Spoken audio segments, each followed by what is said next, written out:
பாமகவில் இருந்து அன்புமணியை நீக்குவதாக அறிவித்துள்ள ராமதாஸ் கட்சியில் இருந்த களை செடியை நீக்கியிருப்பதாக கூறியுள்ளார். மருத்துவர் அன்புமணி அவர்களை பாட்டாளி மக்கள் கட்சியின் செயல் தலைவர் பதவியிலிருந்து நீக்குவது என்று முடிவு செய்து நீக்கப்படுகிறார். பாமகவில் தந்தை மகன் இடையிலான உட்கட்சி மோதல் தீவிரமடைந்துள்ள நிலையில் அன்புமணியை செயல் தலைவர் பொறுப்பில் இருந்து நீக்குவதாக ராமதாஸ் அதிரடியாக அறிவித்த காட்சிதான் இது.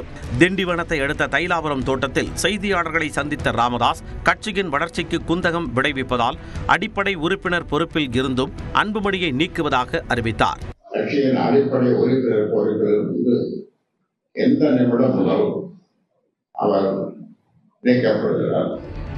பாமகவினர் அன்புமணியுடன் கட்சி ரீதியாக தொடர்பு வைத்துக் கொள்ளக்கூடாது என்று கூறிய ராமதாஸ் மீறினால் நடவடிக்கை எடுக்கப்படும் என எச்சரிக்கை விடுத்தார்.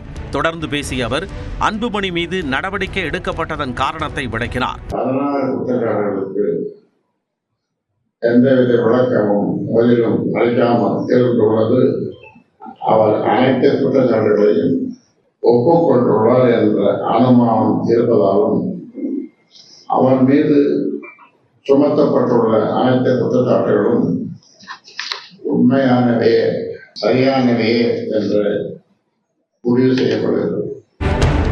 அன்புமணி தனிக்கட்சியை தொடங்கினாலும் தனது புகைப்படத்தை பயன்படுத்தக்கூடாது எனவும் ராமதாஸ் திட்டவட்டமாக தெரிவித்தார்.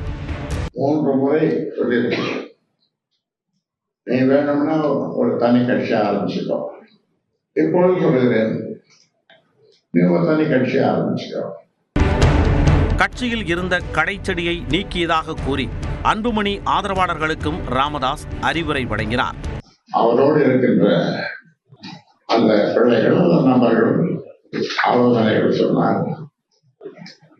அவர் கட்சியை தொடங்கினாலும்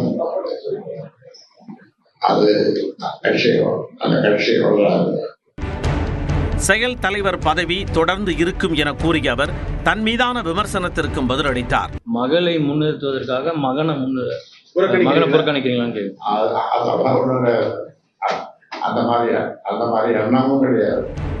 எனினும் ராமதாஸ் நீக்கியதாக அறிவித்த சிறிது நேரத்திலேயே பாமக தலைவர் என குறிப்பிட்டு அன்புமணி அறிக்கை வெளியிட்டார். பின்னர் நீக்கம் குறித்து கடலூரில் செய்தியாளர்கள் கேள்வி எழுப்பிய போது அன்புமணி நேரடியாக பதிலளிக்க மறுத்துவிட்டார். எங்களுடைய செய்தி தொடர்பாளர் வழக்கறிஞர் பாலு அவர்கள் எல்லா கேள்வியிலும் அவர் பதில் அளிப்பார்.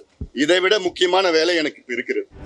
கட்சியும் சின்னமும் யாருக்கு சொந்தம் என்ற கேள்வி எழுந்துள்ள நிலையில் இரு தரப்பிலும் காரசார விவாதங்கள் எழுந்துள்ளன. மருத்துவர் ஐயா அவர்கள் வெளியிட்டிருக்கக்கூடிய அறிவிப்பு என்பது கட்சியினுடைய அமைப்பு விதிகளின்படியும் தேர்தல் ஆணையம் சமீபத்தில் வழங்கியிருக்கக்கூடிய அந்த அங்கீகாரம் உத்தரவின் அடிப்படையிலும் செல்லத்தக்கது அல்ல. பாட்டாளி மக்கள் கட்சியை எந்த விதத்திலும் ஐயா அவர்களுடைய அறிவிப்பு என்பது கட்டுப்படுத்தாது.